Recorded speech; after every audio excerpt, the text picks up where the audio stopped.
Just so you can hear yourself if you want. Just got to be up on the mic. We got DJ Shiva on the ones and twos. My man, R.A. the Rugged Man in the fucking house. Okay, so it's live right now? It's live. It's live. We're going, huh? Yeah, man.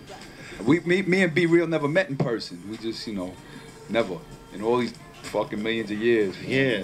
First time in the same spot, man. I remember when you first came out, man. Pissed me off, man. I was younger than you, and my girlfriend at the time, she was 14. I was like 15 or 17 or something. And she was on your dick. Oh shit! And she tried to make me get a goatee, and I was like, I'm not getting a goatee. I'm not gonna try to look like B-Real for you, bitch. But she wanted me to try to look like B-Real. I'm sorry, man. It's a lot of years ago, probably 20-something years ago, right? Or more, man. Well, thank God for that, right? Oh man, so what's good with you, man? Everything's good, man. Working on the album's dropping on April 30th in a couple of days, man. Oh, nice. So it's 18 tracks, and it's the best work of my career. I'm really excited about it, man. I just got off the plane right now from New York. Flew in. I just came straight here from the airport. I appreciate that, man. Yeah. I mean, you put down so many years in this game, man. It's you know, it feels good to come into a record like that when you're feeling like this is your best work. You know what I mean? It feels like you're in the zone. Yeah. Right? When you put in a lot of years and then you're like, you know, you're on top of your game and you know you're right. Everything's right. Because you know, you're an artist. You know when like you make a couple records and you're like, these ain't my best records. Right. You know that feeling. So that's the worst feeling. Yeah, you critique yourself worse than everybody. Yeah, you know what I'm saying? Yeah. So when you're feeling like in that zone, it's like an unstoppable feeling. Yeah. Word up, man. Who'd you get to work with on this one? We got Buck Wild did a couple joints, and Apathy did a beat. Nice. And Mr. Green did the most beats on the album. I think he did 3 or 4. And Marco Polo and Shuko from Germany. I got a lot of people. Will Tell, Lil Fame from MOP. Just a lot of people. And rhyming on it, I got Tech Nine and Chris Calico. Nice. The Kid Hobson from out here. Yeah, he's tight too. Yeah, Talib Kweli and me, you know, we was you know, label mates at Raucous, and we never worked together. We was always planning on it, so we did a joint, me and Talib Kweli, and Vinny Paz, who I did many songs with. Sadat's on the chorus of that one, and forgetting some. Oh, Brother Ali and Master Ace too. You know. You know what's crazy, man? You know, that's dope that you can collaborate with so many artists like that, and with producers, because back in the day it was hard to get one fucking producer, let alone like, you know, 5 or 6, and then trying to get everybody to like come and do cameos back then, because everybody had such a fucked up schedule, you know what I'm saying?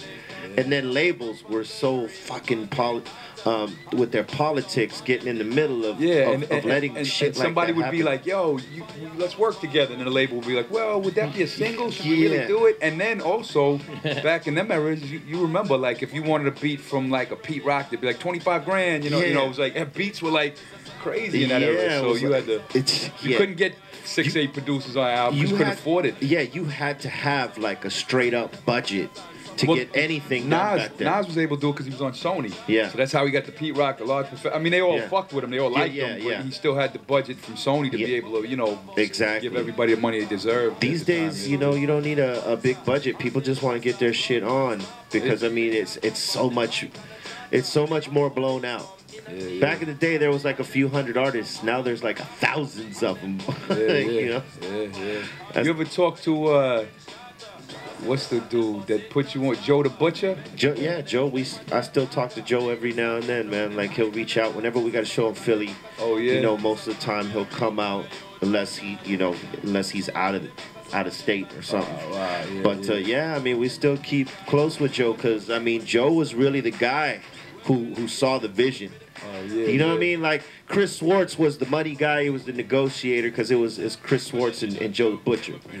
But realistically, the creative dude and the music guy and the guy with the ear was really Joe. You know what I mean? And when he took a chance on us, man, we were like, this is a good dude. And he told us something that stuck with us our whole fucking shit, right? Like, he said, if you're gonna sign an artist, and this was back in the format, not in what it is today. But he was like, back in that time, if you found an artist and you were willing to put your fucking mortgage into this artist, that's when you know you got something. He goes, I felt that way about you guys. Right after that, had a friend for life, dog. Because I mean, who tells you some shit like that? You know what I'm saying? Well, that's what the industry needs more of. Somebody that's willing to put their balls on the fucking table to say, yo, this is the group. This is I gonna make believe it. in this. Yeah, I mean that same thing with Loud, with Wu-Tang. He said, you know, I'm gonna make sure I break the record. He stood. Nowadays they go, okay, what's happening today? Let's follow the same exact trend and do the same exact thing. And it's not like really. Or if you already have 5 million views on the YouTube, they already made their own buzz. They're going with safe shit. Yeah, safeness. You know. You know, it's like artist development. Back in the day, the labels would take time and put a budget into developing an artist, even if it took them a little while to break. Yeah, exactly. Yeah, now that shit is all gone. It's like if you don't have your own buzz already, like you said on the YouTubes and your social networks and stuff like that, they ain't even fucking with you because they don't want to spend one dime on developing you. Yeah. And think of how that would have been back in the day, because you wouldn't have been on, you know, being a young kid, you wouldn't have had no Facebook follow or Twitter follow. So they would have been like, oh, Cypress Hill got 2,000 followers. We ain't fucking with. They wouldn't even give a chance to your music. But he, you know, you had people who saw visions like a Joe the Butcher said, yo, these guys are superstars, and then he put put the bank into it, and that's what the industry needs more of, you know. Yeah, I believe that. It does need that, but you know, we'll see when that day happens again. People are scared to put the bank on it. Yeah. They didn't see the technology coming. And the ability for music to go digital. And do it, and artists to be able to do it themselves. Yeah. Be able to get their music all over the world by themselves. That's the biggest thing. You don't need the music banks anymore, because realistically, that's what a major label is. It's a bank. You're fucking taking a loan out to make your fucking music, and the interest rate on it is fucked up, and you don't own it at the end. Unless you're like Jay-Z or somebody slick like that who worked out his shit. That's why most artists are independent these days, you know? Because they could own all their own music and own their catalog, and then when they're old, they got 5-6 albums that they own that they're still getting the money from.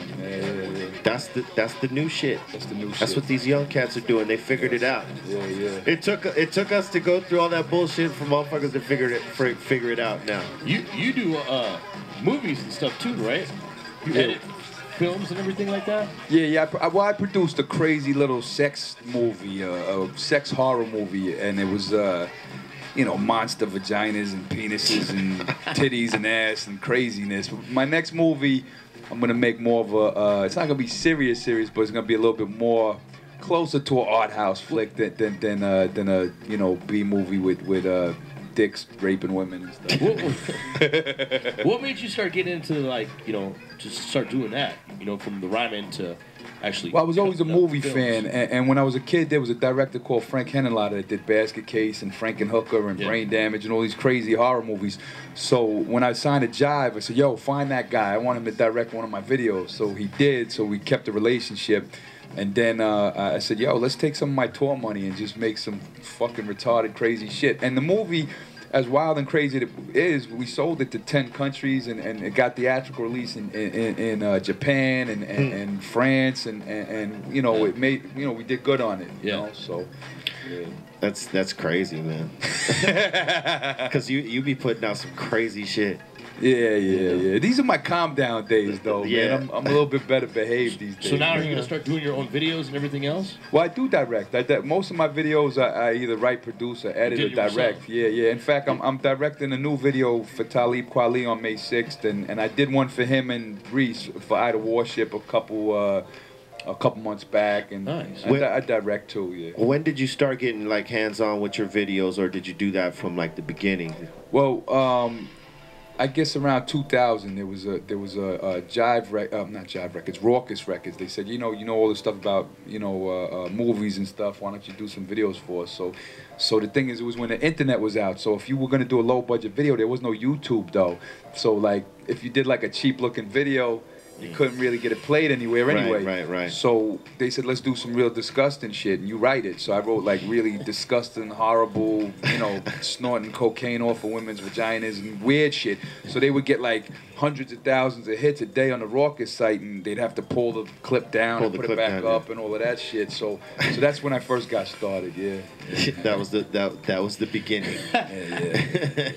But you know, a lot of my wild antics overshadows the music, because everybody says, "Oh, remember the time when R.A. did this crazy thing?" Blah blah blah blah. You know, and meanwhile, like, you know, they should, you know, sometimes say, "Oh, I remember the dope rhyme R.A. kicked." You know, it's like, you know, you do so much crazy things, you gotta expect that. I guess it's finding the balance.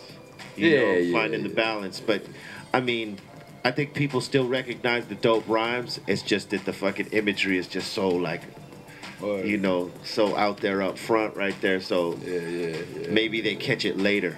You know what I'm saying? Yo, you had a chance to do a record with Biggie. I did a couple records with Biggie, but one of them exists. The other one, it was the era, you know, we had the 2-inch reels. Right. So like you leave a 2-inch reels with recordings in one studio and another studio, and then when the studio closed it, you don't get your, you know. Now you record something, it's on your computer, you have 40 copies in 2 days, you know, like so. I have so much material, not just lost songs with Biggie. There's lost songs with me and you know, Tragedy Gaddafi, Mobb Deep records, like so many records. That just had disappeared forever because I was irresponsible. Was it because the studio? Was it a certain studio? Well, it's because you record, you do shit, and you don't think like, let me pick up all my reels, you know. And I was staying out in Suffolk County, Long Island, and all the studios were in the city. So I'm like, I wasn't thinking like, let me drive to the city, pick up my reels today, you know. You leave them in the fucking studios, and then years later, and you don't know, oh, Biggie's gonna be this iconic figure. You need to keep his song. You don't think like that. You just go, hear that song in the studio somewhere. You just put it in the vault. Back then, you just like met Big and like, come on, let's go in the studio and just cut a record. Well, he was around in them days where you remember when we was in the studios. Everybody was in the studios. That's what it was, because nobody had like all the house studios. You know, if you went to a studio in New York, it would be, you know, the Trackmasters, Lord Finesse, Redman, you know, everybody was working. Yeah, they'd all be Eric Sermon would be in this room. Say Illinois Scratch, just a random 90s would be in that room, and you know, maybe Vanessa Williams will come in. You know, like that was the studio scene back in the early 90s, because everybody, you know, booked time in the same spots in the city. So I seen Biggie at one of the studio sessions, and we were both unknown at the time. I was coming up, he was coming up, and we just, you know, played each other records and rhymed for each other, and became friends. So you know, that's how that started. That's how I became friends with most of them. You know, just seeing everyone seeing in the them studio. in the spots. Yeah, out here the scene wasn't too much like that, because it's so much more spread out. Oh, because you got to drive everywhere. Yeah, right? Man, all the studios, and everybody had their own little spot they worked at. And there were so many spots to fucking work at, so we never really ran into anyone till we did like the Black Sunday record, which we did in New York. And that's when we were at Baby Monster studio over there, so we started seeing Which one was Baby Monster? I don't know. It was, I know it was in Manhattan somewhere. I can't remember what part, but like everybody would be up there. Everybody was up there, man, because they had these certain SSLs that were rare. Oh, they did their own automation at that time, and nobody had that shit at the time. Yeah, and when automation was like new on that shit, like, look, it's moving by itself. You know, Joe the Butcher put Muggs on to that shit, and so Muggs looked for a studio because he wanted to do shit in New York for that particular record. So, you know, he found the studio with that particular board, and it was Baby Monster, which was a pretty big studio, you know, as far as hip hop goes. There was a lot of cats over there, but yeah, it was like you said. Everybody's doing a fucking session. It's always booked. You could run into motherfuckers every day. It didn't matter who it was. One day would be Busta. The next day would be Fat Joe. Yeah, exactly. Yeah, that's what it was. You got studio stories, huh? Oh yeah, everybody got. I got life stories. Fuck, life. Life is a crazy motherfucking thing. Stories upon stories. Shit. So you've been out on the road. You have another artist. I seen you at a show, and you have an artist. It was a girl MC. She was a female MC that was rapping with you at a show. Yeah. Nah, I don't mess with her anymore. I got you ever saw me on the road with the little 10-year-old kid, Stevie, the rugged kid? Nah, I ain't see him. I haven't seen him. No, I was gonna say about being out on the road and traveling everywhere. I think I did a festival with you in Germany, the Love Festival. Oh yeah, in Hanover or something. You were performing. I didn't get to see you perform, but it was the same festival. But what's your favorite? What's the favorite show? Like, where have you been there? You're like, oh man, that's my city. Well, I love Germany. I love it Germany. But you know where the energy is kind of crazy? And you know this Australia, man. They're always they're jumping and kicking and biting and stomping, and they're crazy out there, man. That's crazy because most people will say that. They'll say Australia and Germany.